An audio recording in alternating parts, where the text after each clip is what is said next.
Well, welcome to the April 2023 Phoenix Metro Area and National Real Estate Market Update. Here's a look at our local data. The number of sales remains much lower than a year ago. This can be largely attributed to the iBuyers halting their purchases. A year ago, they were frantically purchasing, which they probably now regret. However, sales in March are up 32% at 7,540 from February, which had 5,706, and is down only 25% from March of 2022, which totaled 10,141 closed sales. iBuyers create two transactions instead of one, the purchase and the sale. So it's no surprise that when they stop purchasing, transaction volumes fall.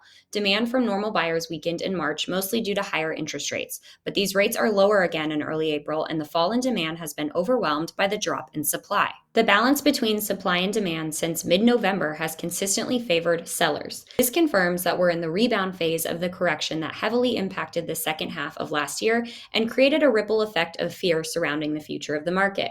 That fear can now be replaced with relief as multiple market signals are showing positive signs of a normal trend. Despite the doom scrollers on social media, today's market is actually healthier than it was in April 2019, which we were perfectly comfortable with. Casual observers may have concerns surrounding weakness in demand. However, it's important to couple that with factors that cause weakness in supply. Right now, supply is weakening much faster than demand, so interest rate movements are no longer the key thing driving the market. Buyer competition is heating up because there are so few sellers. This should not surprise us, and it's important to remember that supply is just as important as demand. A large percentage of existing mortgage loans in the US have a fixed interest rate, which is unusual compared to most countries, which have a majority of adjustable rates. In Central Arizona, this means loans written more than a year ago are very cheap compared to loans written today.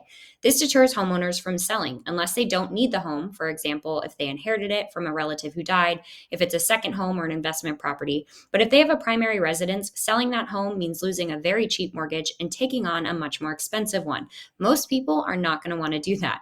In 2022, we saw an influx of supply from investors, speculators, and panicking iBuyers, but that wave has exhausted itself. We are back to a chronic shortage of homes to buy with less than 14,000 homes available. That's 40% below normal. Demand is indeed weak, but only 18% below normal, so do the math. Prices have started increasing again earlier than expected. The monthly median sales price is at $419,000. That's up from $410,000 in late February. The average close price per square foot has reached $277, which is up from $265 in February. That's almost a 5% increase in just 7 weeks. Foreclosure activity remains minuscule, so there is no expectation of a sudden spike in supply from that department. New construction permits for single-family homes also remain low, so we can expect limited new supply from builders as well.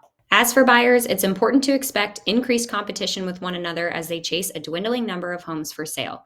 Sellers have recently been offering generous incentives, including substantial interest rate buydowns and covering closing costs. However, those incentives will likely reduce in value once sellers realize they have the upper hand in negotiations. A few areas on the outskirts of Greater Phoenix still have a robust supply. These areas include Buckeye, Casa Grande, Coolidge, Florence, Maricopa, and Santan Valley. However, these are counterbalanced by extremely low numbers of active listings in the more affordable central areas such as West Phoenix, South Phoenix, Tolleson, South Glendale, and West Mesa. Don't make the mistake of thinking the market is the same as it was in late 2022. We are in fact in a new and very different phase of the market. Well, that wraps up our local data. Now let's take a look at what's happening nationally. This graphic does a really good job of summarizing the relationship between mortgage rates and buyer demand. 6.5% is the dividing line between red, weak or limited buyer demand, and green, which moves into good buyer demand. Lower mortgage rates, well, it means better affordability for buyers. Many believe that the only way homes become more affordable is if prices come down, and that's simply not accurate. There are three factors that influence affordability: price, interest rates, and wages. Well, let's start with a look at home prices. First, I want to go back to headlines in October and September. This one from the Dallas Fed: home prices could plunge 20%. Fortune came out and said there are 210 housing markets at risk of losing 15 to 20% in home price declines. Lots of headlines invoking fear that homes could lose a massive amount of value. This is Case-Shiller's home price appreciation year-over-year look at the top 20 cities. So that's year over year comparing January of 2023 to January of 2022. And the national number in the upper right corner of appreciation over the last year was 3.8%. Now, 4 of the 20 cities on the West Coast, Portland, San Diego, San Francisco, and Seattle, they show a fall in overall prices. So while some areas did experience a fall in prices, it was nowhere near the headlines projecting 20% depreciation. 15 of the 20 cities experienced appreciation, and Phoenix came in at 0, so no loss and no gain.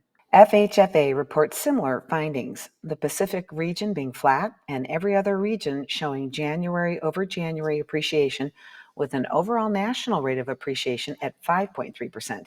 Now, this is the same look from Case-Shiller, but this is month over month in January versus year over year. It shows slight month over month depreciation, not runaway depreciation. A few markets are in the green, like Atlanta, Boston, Charlotte, Chicago, and Cleveland. They have slight appreciation. The other markets, slight depreciation. And if we look at the same with FHFA, we see a sort of mixed bag. Some regions down, some regions up, and some regions flat. It's interesting to note this opinion from Selma Hepp with CoreLogic. Declines in the West are due to the tech industry slowdown and a severe lack of affordability after several decades of undersupply. Here we've got a month-over-month look over the last year that suggests the worst depreciation, well, it might be behind us. This is month-over-month appreciation or depreciation from FHA and Case-Shiller going back to January of last year. 2022 starts off with great appreciation. The middle of the year in July, the turn begins, and most of the depreciation peaked in the fall in August, September, and has stabilized as there have been no massive dips since the fall. Well, back to the headlines last fall. Black Knight data shows home prices nationally are now down 2.6% from their 2022 peak. Moody's Analytics reports the same. And Freddie Mac reported that its national home price index is down 2.5% from its June 2022 peak. Thankfully, the doomsday headlines were inaccurate. Depending on which number and time frame, it's 2 to 2.5% depreciation in residential real estate. A look at home ownership affordability shows the year-over-year declines that we've seen since the beginning of 2021. It's apparent that 2-year period from January 2021 to January of 2023, it was more affordable to buy a home before the mortgage rates ticked up significantly. Affordability dropped by almost 30% at the peak in September of 2022. Then October, November, December, January, the affordability factor improves, largely due to increasing wages in this rate-sensitive environment, and we see mortgage rates easing off of the peak. A longer-term look shows the historic lows. The higher the bar on this graph, the more affordable it is to purchase. The orange bars show the housing market crash when distressed properties, foreclosures, and short sales dominated the market. Historically, low prices brought affordability to a much more affordable level. We're in a very different environment right now where it's largely based on mortgage rates and wages. And we see to the right that affordability is much, much lower as we've seen higher mortgage rates over the past year. Now, this graph shows the median monthly mortgage payment. It peaked around October of last year when we had much higher mortgage rates. Now we're seeing mortgage rates ease and a more neutral home price, and we're seeing wages increase. So the monthly mortgage payment is coming back down off of that peak. And that's about a $200 difference since last October. So when asking the question, should I buy a home right now? Understanding affordability is essential because looking at prices alone shows only a fraction of the whole picture.